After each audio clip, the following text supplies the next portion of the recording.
Imagine um mundo onde cada cidade era uma ilha, um universo à parte. Muros altos, defesas robustas, e além deles, terras desconhecidas, ou pior, conhecidas demais por serem lar de rivais. Não existiam nações como as conhecemos, nem estados unificados que abrangiam vastas extensões de terra. A paisagem era um mosaico de pequenas fortalezas, cada uma com seu próprio rei, seus próprios deuses e suas próprias leis. A vida era uma sucessão de conflitos locais, escaramuças por água, terra fértil, ou simplesmente por honra. Pequenos exércitos se chocavam em planícies empoeiradas, e a paz, quando existia, era frágil e temporária, sempre à mercê da próxima ambição, da próxima seca ou da próxima enchente. Era um tempo de fragmentação, onde a ideia de governar um território que se estendesse para além do horizonte era quase impensável, uma fantasia distante.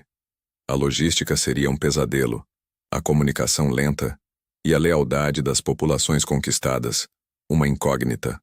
Como manter o controle sobre povos tão diversos com costumes e dialetos próprios? Parecia uma tarefa impossível, um sonho inatingível que desafiava a própria natureza da sociedade humana daquela era. As cidades-estado prosperavam e caíam, mas nunca se uniam de forma duradoura sob uma única égide. Até que alguém decidiu governar não apenas uma cidade, mas todas. E essa decisão, meus amigos, mudou para sempre a trajetória da civilização. Estamos falando da Mesopotâmia, a terra entre rios, um berço de civilizações que viu nascer a escrita, a roda e as primeiras leis. Entre os rios Tigre e Eufrates, uma fértil planície aluvial era o palco principal para o desenvolvimento humano. Aqui, as inovações surgiam da necessidade: irrigação para cultivar, escrita para registrar e cidades para abrigar populações crescentes. Mas apesar de toda essa efervescência cultural e tecnológica, o cenário político permanecia um labirinto de cidades-estado independentes. Ur, Uruk, Lagash, Kish, nomes que ecoam na história, cada um centro de poder e cultura, mas também um ponto de atrito constante com seus vizinhos. A vida na Mesopotâmia era uma dança delicada entre a abundância e a escassez, ditada pelos caprichos dos rios. As cheias traziam vida, mas também destruição. A terra era incrivelmente fértil, mas a água precisava ser gerenciada com maestria. Essa necessidade de organização hídrica, inclusive, é apontada por muitos historiadores como um dos fatores que impulsionaram o desenvolvimento de estruturas sociais complexas e, eventualmente, de governos centralizados. Em meio a essa paisagem de poeira e muros de pedra, onde o comércio já florescia e os primeiros exércitos profissionais começavam a ser forjados, a semente de algo muito maior estava prestes a germinar. A atmosfera era de constante vigilância. Muros maciços protegiam os centros urbanos, torres de vigia observavam as planícies, e a sombra da guerra pairava como uma nuvem escura. Mas essa fragmentação, essa competição incessante, também gerou um ambiente propício para a inovação. Quem conseguiria dominar os recursos, as rotas comerciais e, mais importante, as mentes e corações de um número maior de pessoas? Era uma questão de tempo até que uma figura com visão e ambição suficientes surgisse para desafiar o status quo e redefinir o que era possível. A Mesopotâmia, com suas cidades-estado em constante ebulição, estava madura para a ascensão de um poder unificador, um poder que não se contentaria com uma única cidade, mas que aspiraria a controlar um vasto império. E assim, a cena estava montada para o surgimento do primeiro império da história, um evento que ecoaria através dos milênios e moldaria o futuro da humanidade. Foi nesse cenário de rios caudalosos e cidades-estado em perpétua rivalidade que emergiu uma figura lendária. Um homem cuja vida começou de forma humilde e cujo destino o levaria a forjar o primeiro império conhecido da história, Sargão da Acádia. Sua história, envolta em lendas e mistérios, nos fala de um jardineiro que se tornou copeiro do rei de Kish e que, através de uma mistura de astúcia, carisma e brilhantismo militar, ascendeu ao poder. Sargão não era apenas um conquistador. Ele era um visionário que compreendeu que a unificação não era apenas uma questão de força bruta, mas de organização e controle. Sua estratégia militar era inovadora para a época. Em vez de simplesmente saquear e destruir, Sargão buscava incorporar os territórios conquistados em uma estrutura maior. Ele não apenas derrotava seus inimigos, ele os absorvia. Seus exércitos, que se tornariam lendários, eram disciplinados e bem treinados, capazes de campanhas rápidas e decisivas. Mas o verdadeiro gênio de Sargão residia na sua capacidade de pensar além do campo de batalha. Ele entendeu que um império não se mantinha apenas pela espada, mas pela administração. O processo de unificação que Sargão empreendeu foi revolucionário. Ele conquistou as cidades sumérias uma a uma, derrubando os reis locais e estabelecendo seu próprio domínio. Mas, ao invés de impor uma anarquia, ele construiu pontes. Sargão estabeleceu uma capital, Acádia, cuja localização exata ainda é um mistério, mas que se tornou o centro nevrálgico de seu vasto império. Dali, ele implementou inovações administrativas que seriam copiadas por milênios. Não era apenas conquista, era organização. Era controle. Sargão nomeou governadores leais, muitos deles acádios, para administrar as cidades conquistadas. Ele estabeleceu um sistema de impostos centralizado, garantindo que a riqueza fluísse para a capital e sustentasse seu exército e sua administração. A língua acádia, uma língua semítica, começou a se espalhar ao lado do sumério, tornando-se uma língua franca do império. Pesos e medidas foram padronizados, facilitando o comércio em uma escala nunca antes vista. Tudo isso criava uma coesão que as cidades-estado fragmentadas jamais poderiam alcançar. O conceito de controle em larga escala estava nascendo, moldando a própria ideia de governança. Este foi o Kairos, o momento oportuno em que a história fez uma curva dramática.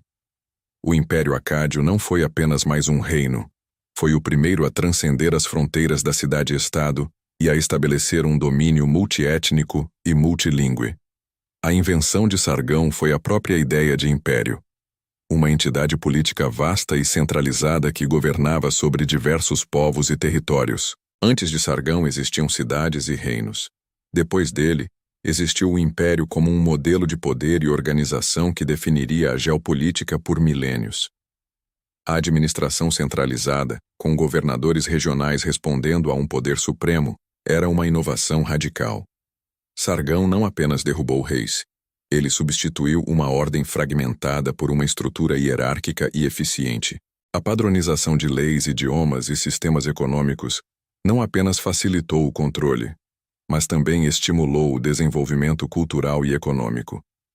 As rotas comerciais se tornaram mais seguras, a produção agrícola foi otimizada e o intercâmbio de ideias floresceu. O Império Acádio mostrou que era possível governar além das fronteiras naturais, que a lealdade podia ser transferida de uma cidade para uma ideia maior de unidade. O nascimento do conceito de império não foi um evento isolado, mas o resultado de um gênio estratégico que soube combinar força militar com inteligência administrativa. Sargão da Acádia não apenas unificou a Mesopotâmia, ele redefiniu o que significava ser um governante e estabeleceu um modelo de poder que seria emulado e adaptado por todos os grandes impérios que viriam depois. A semente do império foi plantada e o mundo nunca mais seria o mesmo. O Kairos Acádio foi um divisor de águas, um ponto sem retorno na trajetória da humanidade, onde a ambição de um homem se transformou em uma estrutura política que ecoaria através de toda a história. O impacto do modelo acádio, embora efêmero em sua forma original, ressoou através dos séculos, moldando o destino de civilizações futuras de maneiras profundas e muitas vezes invisíveis à primeira vista. A ideia de um governo centralizado, capaz de controlar vastas extensões de terra e múltiplas populações, não desapareceu com a queda da Acádia. Pelo contrário, ela se tornou um farol, um projeto ambicioso que outros impérios buscariam replicar e aperfeiçoar. Os assírios, por exemplo, que emergiriam como uma força dominante na Mesopotâmia séculos depois, adotaram e expandiram muitas das inovações administrativas acádias. Sua máquina de guerra temível e eficiente foi complementada por uma burocracia complexa e um sistema de províncias que ecoava o modelo de governadores de Sargão. Da mesma forma, os babilônios, sob líderes como Hammurabi, também se beneficiaram dessa linhagem imperial. O famoso Código de Hammurabi, um dos primeiros e mais completos conjuntos de leis escritas, reflete a necessidade de padronização e controle legal sobre um império diversificado, um conceito que Sargão havia introduzido. A própria ideia de um único conjunto de leis aplicável a todos os súditos, independentemente de sua origem local, era um testemunho do legado acádio. O império não era mais apenas uma coleção de cidades independentes, mas uma entidade coesa sob uma única autoridade. Essa influência se estendeu muito além das fronteiras da Mesopotâmia. Pensar em impérios como o persa, o grego sob Alexandre, ou o romano, é reconhecer a semente plantada pelos acádios. Roma, em particular, com sua vasta rede de estradas, seu sistema legal unificado e sua administração provincial, aperfeiçoou o modelo imperial a um grau sem precedentes. Mas a fundação, a compreensão de que a força reside não apenas na conquista, mas na organização e na integração de povos diversos sob uma única bandeira, essa ideia fundamental pode ser rastreada até Sargão da Acádia. Ele demonstrou que um império não é apenas um feito militar, mas uma invenção administrativa e cultural, uma forma de organizar o mundo em uma escala antes impensável. O Império Acádio, portanto, não foi apenas um capítulo isolado na história antiga. Foi o prefácio de uma nova era. Ele nos ensinou que o poder não se limita à força bruta, mas se manifesta de forma duradoura através da organização, da padronização e da capacidade de integrar diferentes culturas e economias em uma visão unificada. A ideia de um poder centralizado, capaz de transcender as fronteiras locais e governar vastos territórios, tornou-se uma ferramenta fundamental na caixa de ferramentas da civilização. Este legado é a verdadeira maravilha do Império Acádio. Não apenas uma conquista, mas a invenção de uma ideia, a ideia de império como um sistema político e administrativo. Sargão não apenas governou, ele inventou um novo modo de governar, um modelo de controle e organização que provou ser tão eficaz que foi replicado e adaptado por milênios. O mundo nunca mais foi o mesmo depois que Sargão ousou sonhar com um domínio que ia além de sua cidade natal, conectando povos e terras sob uma única coroa. A história do Império Acádio é a história de um dos primeiros kairós da humanidade, um momento decisivo, onde as velhas formas de organização social foram desafiadas e substituídas por algo inteiramente novo. É a história de como a ambição de um homem, combinada com genialidade estratégica, deu origem a um conceito que moldaria a política global por milênios. É um lembrete de que, mesmo nas poeirentas planícies da antiga Mesopotâmia, ideias revolucionárias estavam nascendo, ideias que continuam a ecoar em nossa compreensão moderna de poder, governança e civilização. O Império Acádio pode ter caído, mas a semente que plantou a ideia de império floresceu e definiu o curso da história humana.